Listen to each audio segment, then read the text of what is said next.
tudo bem? É uma alegria estarmos juntos mais uma vez. Hoje vamos estudar sobre o selo de Deus dentro do contexto do grande conflito e especificamente baseado no livro do Apocalipse.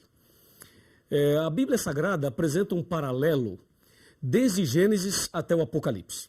Ou seja, em São Mateus, nós encontramos ali a descrição de dois caminhos, o caminho estreito e o caminho largo. Esses dois caminhos aparecem em toda a Bíblia, como eu disse, de Gênesis até o Apocalipse.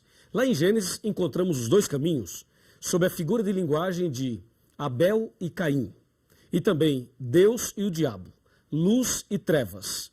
E ainda esse paralelo, ele vem, e nós podemos citar aí trigo e joio, podemos falar, por exemplo, céu e inferno, salvação e perdição, podemos falar ovelhas e bodes, podemos ver no Apocalipse o cordeiro e o dragão, podemos ver a mulher do capítulo 12 e a mulher do capítulo 17, podemos citar aí Babilônia de um lado e Jerusalém da outra, podemos ainda colocar o selo de Deus e o selo da besta e assim por diante, sempre mostrando dois caminhos, o caminho certo e o caminho errado, o caminho da vida e o caminho da morte. Sempre dois, nunca três, ok? É preciso saber que a verdade que foi lançada por terra, Deus usaria a igreja verdadeira para restaurar a verdade. E hoje, o selo de Deus, que é o nosso estudo, é uma das verdades que foi lançada por terra, jogada por terra. E agora você perceberá que nesse estudo, a verdade, será restaurada. Apocalipse capítulo 7, versículos 1, 2 e 3, está escrito assim: Depois disto vi 4 anjos em pé nos 4 cantos da terra, conservando seguros os 4 ventos da terra, para que nenhum vento soprasse sobre a terra, nem sobre o mar, nem sobre árvore alguma. Vi outro anjo que subia do nascente do sol, tendo o selo do Deus vivo. Veja, o selo do Deus vivo. E clamou em grande voz aos 4 anjos, aqueles aos quais fora dado fazer dano à terra e ao mar, dizendo: Não danifiqueis nem a terra, nem o mar, nem as árvores, até selarmos na fronte os servos do nosso Deus. Até aqui. Observe aqui 4 anjos nos 4 cantos da terra. Primeira coisa, a terra não é quadrada para ter 4 cantos, e nem retangular para ter 4 cantos. Esses 4 cantos da terra são os 4 pontos cardeais: norte, sul, leste e oeste. A terra é redonda, mesmo sendo redonda, ela tem os 4 pontos cardeais. Então, Deus coloca os seus anjos ao redor da terra, isto é, a sua proteção, o seu cuidado. E diz a Bíblia que esses anjos estão segurando os ventos, isto é, os anjos, o poder de Deus, está protegendo a humanidade contra as astutas ciladas de Satanás. Ventos em profecia quer dizer guerras, destruições, conflitos, problemas. Então, os anjos segurando os ventos significa que Deus está protegendo a humanidade de uma guerra termonuclear. É lógico que se Deus deixasse o diabo fazer tudo o que ele quer fazer, ele com certeza destruiria tudo. Então, Deus coloca a sua proteção a fim de que nós possamos ainda ter oportunidades de entender a sua palavra, tomar decisões e seguir a Jesus. Por isso, os anjos segurando os ventos, as potências maléficas e malignas deste mundo. E diz a Bíblia que enquanto os 4 anjos seguram os ventos, aparece um 5º anjo. Antes de falar desse 5º anjo, é bom destacar um ponto fundamental. Por que você acha que Deus iria segurar os 4 ventos? Por que você acha que Deus iria proteger a humanidade? Qual a razão? Você acha que nós somos tão bonzinhos, tão santinhos, tão perfeitos? Nós somos assim demais. O ser humano é tão santo que Deus olha para nós e diz: puxa, tadinhos, eles são tão bonzinhos, eles não fumam, não bebem, não mentem, não praticam pecados nenhum. Então, eles são tão bonzinhos que eu vou protegê-los. Seria isso? Claro que não. Você já fez muitas coisas erradas? Você já cometeu muitos pecados? Quantos pecados você já praticou até hoje na sua vida? E por aí você tem uma ideia de que você não é uma pessoa santinha, eu também não. Nenhum ser humano é perfeito. Todos nós somos pecadores, terrivelmente pecadores. Então, se eu sou pecador, se você é pecador, se nós somos maus, pergunto, por que Deus iria proteger a humanidade? Por que Deus protegeu você até hoje? Por que você está vivo ainda? Olha, eu já capotei o meu carro e já caí dentro do rio. Eu, a minha esposa e a nossa filha. Na época tínhamos uma filha, hoje temos 2 filhas. Então eu pergunto, por que Deus me protegeu? Caímos no rio com os 4 pneus do carro para cima e o capu e todos nós de cabeça para baixo. E por que eu não morri? Por que eu estou aqui? Porque Deus tem um propósito para mim. Você também já passou pelo vale da sombra da morte, não já passou? Talvez um acidente, uma cirurgia, uma enfermidade, algum outro tipo de problema que quase você foi e não foi. E você está aí. E talvez você esteja me assistindo no hospital, quem sabe num leito de dor, num momento difícil, dramático da sua vida. E por que você não morreu? Porque Deus tem um plano para você. Deus tem um propósito na sua vida. E qual é o plano? Qual é o propósito? Agora você vai entender a razão do 5º anjo. Me acompanha. O 5º anjo, veja, os 4 anjos estavam segurando os ventos, lembra? E aí aparece um 5º anjo. Esse 5º anjo tem uma mensagem. E a mensagem do 5º anjo é uma mensagem especial para você. Uma mensagem especial para você. Entendeu? Para você. Então você vai me acompanhar agora nesta reflexão, nesta mensagem. O 5º anjo aparece aqui no versículo 3, dizendo... Aliás, no versículo 2, diz que ele trazia o selo do Deus vivo. E no versículo 3 diz que ele clamou, dizendo, não danifiqueis nem a terra, nem o mar, nem as árvores, até selarmos na fronte os servos do nosso Deus. A mensagem que Deus tem para você, e por isso você ainda está vivo, e para mim também, e por isso eu não morri naquele dia, e Deus tem me preservado até agora, é porque há uma mensagem. Deus quer selar você com o selo do Deus vivo. Aleluia por isso. Ele quer colocar na sua fronte, na sua testa, o selo de Deus. Atenção, o selo do Deus vivo. Sabe, no interior, aqueles fazendeiros que têm o seu gado, eles costumam marcar os seus animais. Eles usam um termo assim, bem rústico. Eles falam ferrar o animal, porque usam um ferro quente para marcar os animais. Por exemplo, se os animais fossem meus, se eu fosse fazendeiro, os meus animais seriam marcados com a sigla LG, que é Luiz Gonçalves, ok? E os seus animais seriam marcados com as iniciais do seu nome. Por que o fazendeiro marca os seus animais? Para que se esses animais se misturarem com os animais do vizinho, ele tem condições de saber quais são os seus e quais são os do vizinho. De acordo com a Bíblia, nem todo aquele que diz Senhor, Senhor será salvo. Então, quem é filho de Deus? Quais são os filhos de Deus? Quem é o povo de Deus de verdade? O povo de Deus tem uma marca, tem um selo, tem um sinal. Aliás, essas 3 palavras significam a mesma coisa. Marca, sinal ou selo. Por esta razão, você está vivo ainda, porque Deus precisa selar você. Eu pergunto, você gostaria de receber o selo de Deus? Se você gostaria, levante a mão direita. Isso, por favor, levante a mão direita. E repita comigo. Diga, eu gostaria de receber o selo de Deus. Parabéns. Amém. Esta é a tua decisão, esta também é a minha decisão. E agora vem a pergunta automática. Qual é o selo de Deus? Onde podemos encontrar este selo? Já que sabemos a importância dele. Qual é e onde podemos encontrar? Quer saber? Então, abra sua Bíblia em Isaías 8,16 e me acompanhe na leitura que faremos agora. Veja, Isaías, capítulo 8, versículo 16. Já abriu a sua Bíblia? Vamos abrir juntos a Bíblia. Me acompanhe aqui, Isaías 8,16. A pergunta, não se esqueça, onde encontramos o selo de Deus? Essa é a pergunta. E o profeta Isaías, inspirado pelo Espírito Santo, ele descreve aqui exatamente assim. Está aqui, ó, 8,16. Resguarda o testemunho e sela a lei no coração dos meus discípulos. Viu?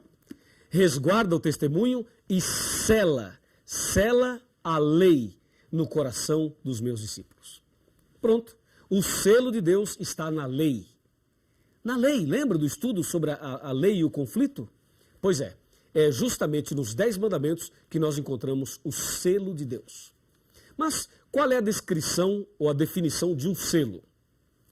De acordo com a Bíblia, um selo tem que ter o nome, o cargo e o território que o dono do selo domina. Se você observar o livro de Esther, no capítulo 3, versículo 12, verá que os reis do passado usavam um anel grosso. Eles mandavam escrever uma carta e depois traziam a carta e com aquele anel ele carimbava a carta, ele selava a carta. Naquele selo, através do anel, tinha o nome do rei, o cargo do rei e o território que o rei dominava. Assim, um selo, para ser selo, tem que ter essas 3 características. E aí perguntamos, qual dos 10 mandamentos tem essas 3 características? É simples, vamos abrir a Bíblia em Êxodo 20 e analisar os 10 mandamentos. E aí veremos qual deles é o selo de Deus, qual deles preenche as características de um selo. Abra sua Bíblia em Êxodo 20 e vamos ver agora mandamento por mandamento de forma bem dinâmica para que você descubra isso rapidinho. Qual dos 10 mandamentos é o selo de Deus?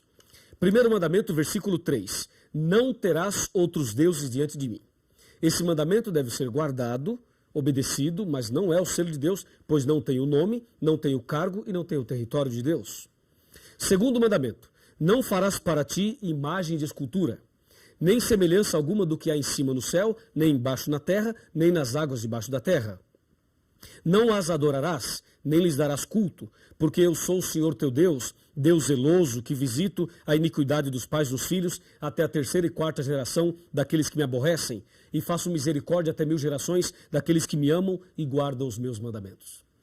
Este mandamento aparece o nome de Deus, mas não aparece o cargo e nem o território. Então devemos obedecê-lo também, mas não é o selo de Deus ainda. Vejamos o terceiro mandamento. Não tomarás o nome do Senhor teu Deus em vão, porque o Senhor não terá por inocente o que tomar o seu nome em vão. Este mandamento tem o nome de Deus, mas não tem o cargo e não tem o território também. Então devemos obedecê-lo, mas ainda não é o selo. Vamos para o 4º mandamento. Lembra-te do dia de sábado... Não, vamos parar. Não vou ler esse mandamento. Eu vou pular esse mandamento. Está bem? Como todo mundo pula, eu vou pular também. Vamos ver o que acontece. Vou pular o 4º e vou para o 5º mandamento.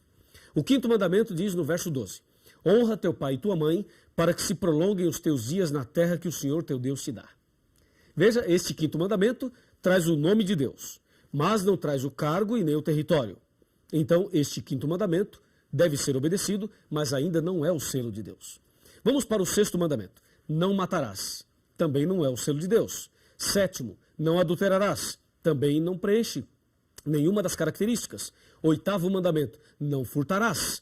Também não tem nenhuma das características. 9º mandamento, não dirás falso testemunho contra o teu próximo. Também devemos obedecê-lo, mas não é o selo de Deus. Último mandamento, não cobiçarás a casa do teu próximo, nem o seu servo, nem sua serva, nem o seu boi, nem o seu jumento, nem coisa alguma do próximo, nem o homem, nem a mulher, nem coisa alguma do próximo. Este mandamento também deve ser obedecido, mas não é o selo de Deus ainda. Agora eu pergunto, quantos mandamentos nós lemos? Nós lemos 9 mandamentos. 9. Eu li os 9 que todo mundo aceita. E dos 9, nenhum é o selo de Deus. Nenhum preenche as características de um selo. Mas o profeta Isaías diz que o selo de Deus está na lei. E lá em Apocalipse mostrou a nós a importância do selo. E aí veio uma pergunta. Será que aquele mandamento que eu pulei, o 4º, que todo mundo pula, que todo mundo não aceita, será que aquele mandamento é o selo de Deus? É o seguinte, chega aqui. Vem aqui pertinho. Vamos conversar assim. Nós somos amigos, não é verdade? Pode chegar bem pertinho. É o seguinte. Se este mandamento, o 4º, que nós vamos ler agora, que todo mundo pula, se ele for o selo de Deus, então, meu amigo, a coisa tá feia por aí. Porque a maioria não aceita. É ou não é verdade? Não aceita. E se a maioria não aceita, e se este mandamento for o selo de Deus, olha, nós vamos ter que clamar a Deus hoje e pedir misericórdia. Vamos ver então o quarto mandamento. Aquele que todo mundo pula, e nós pulamos aqui só para uma questão didática, de estudo bíblico. Versículo 8, o quarto mandamento. Lembra-te do dia de sábado para o santificar. 6 dias trabalharás e farás toda a tua obra. Mas o 7º dia é o sábado do Senhor teu Deus. Viu? Aí achamos o nome de Deus. Como também achamos em outros mandamentos. Depois diz, não farás nenhum trabalho, nem tu, nem teu filho, nem tua filha, nem teu servo, nem tua serva, nem o teu animal, nem o forasteiro das tuas portas para dentro. Verso 11 agora. Porque em 6 dias fez o Senhor. Veja, em 6 dias fez o Senhor. Fazer é a mesma coisa que criar. Veja, fazer ou criar. Em 6 dias ele criou. Acabamos de descobrir o cargo de Deus. Criador. Ele fez, ele criou. Percebeu? E aí o verso 11 continua. Ele fez os céus, a terra, o mar e tudo que neles há. E ao 7º dia descansou, por isso o Senhor abençoou o dia de sábado e o santificou. Descobrimos aqui um território que Deus domina. Céus, terra, mar e tudo que neles há. É ou não é verdade? Então, o quarto mandamento apresenta o nome de Deus, o cargo de Deus e o território de Deus. Ou seja, ali no quarto mandamento está escrito assim, ó, que Deus é o Criador de todo o universo. Assim, o quarto mandamento é o único mandamento dos 10 que apresenta Deus como Criador. Se você tirar este mandamento, não dá para provar dentro da lei que Deus é o Criador. E se você não consegue provar que Deus é o Criador, eu pergunto, o homem veio da onde? Do macaco? Percebe? Se tirar este mandamento, tudo cai por terra. E justamente o único mandamento que mostra Deus como Criador é o mandamento que as pessoas não aceitam. Por que será? Porque as pessoas não aceitam justo aquele mandamento que exalta Deus como Criador.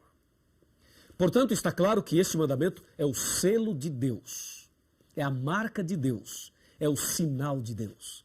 O sábado é o selo de Deus. Quer ser selado? Quer receber o selo na fronte? Então comece a guardar o sábado agora mesmo. E agora vamos para a parte final. Para você refletir comigo, me acompanha. O que temos que entender agora é a prova dos 9. Se o sábado é o selo de Deus, se este mandamento é realmente a marca de Deus, a Bíblia precisa provar isto em outros textos. É o que nós vamos ver agora. Vamos lá? Abra sua Bíblia e vamos analisar Ezequiel, livro do profeta Ezequiel, capítulo 20, versículo 20. Aqui vem a prova dos 9, ok? Ezequiel, está bem aqui, capítulo 20, versículo 20. E está depois de Jeremias, aí nós temos aqui Ezequiel. Pronto, capítulo 20, versículo 20. Está escrito, santificai os meus sábados, pois servirão de sinal entre mim e vós. Sinal entre mim e vós, para que saibais que eu sou o Senhor vosso Deus. No versículo 12 do mesmo capítulo, fala a mesma coisa. Em Êxodo 31, versículo 13, fala a mesma coisa. O sábado é um sinal. E devemos guardá-lo de um pôr do sol ao outro pôr do sol. Ou seja, do pôr do sol da sexta-feira até o pôr do sol do sábado. Durante a semana, durante 6 dias, você trabalha, você faz as suas atividades de casa e fora de casa. Mas o 7º dia é o santo sábado do Senhor. É o selo de Deus.